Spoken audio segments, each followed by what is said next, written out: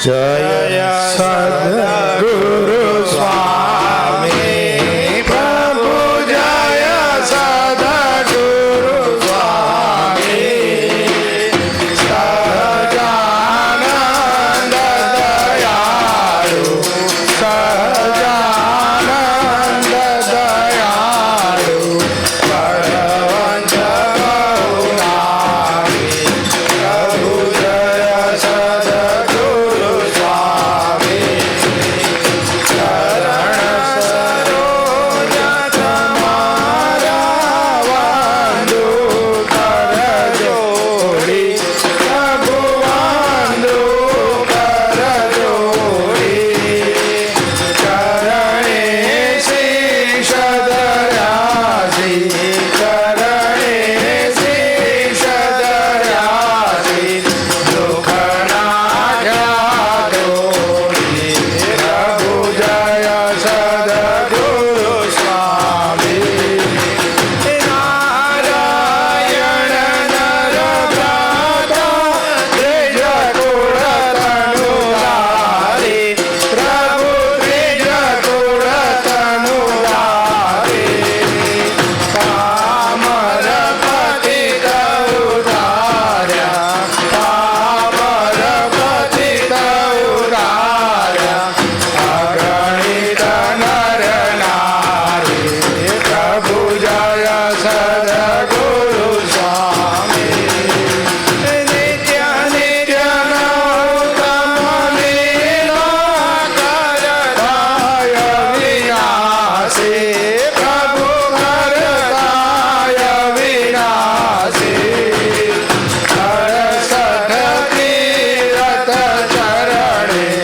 અડસઠ તીરથ ચરણે કોટી ગયા કાશી પ્રભુ જય સદગુરુ સ્વામી પુરુષોત્તમ પ્રગટ જે દર્શન કરશે પ્રભુ જે દર્શન કરશે કાળ કર્મથી છૂટી કાળ કર્મથી છૂટી કુટુંબ સહિત કરશે પ્રભુ જય સદગુરુ સ્વામી આયવસર કરુણાનિધિ કરુણા બહુ કીધી વાલે કરુણા બહુ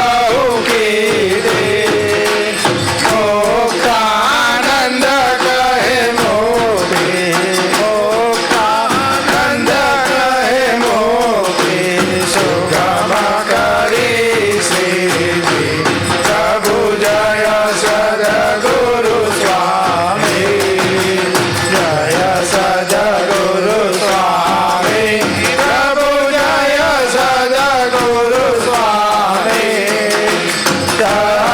સહજાનંદ દયાળુ સહજાનંદ દયાળુ બળવંત બહુ નામી પ્રભુ જય સદગુરુ સ્વામી પ્રભુ જય સદગુરુ સ્વામી પ્રભુ જય સદગુરુ સ્વામી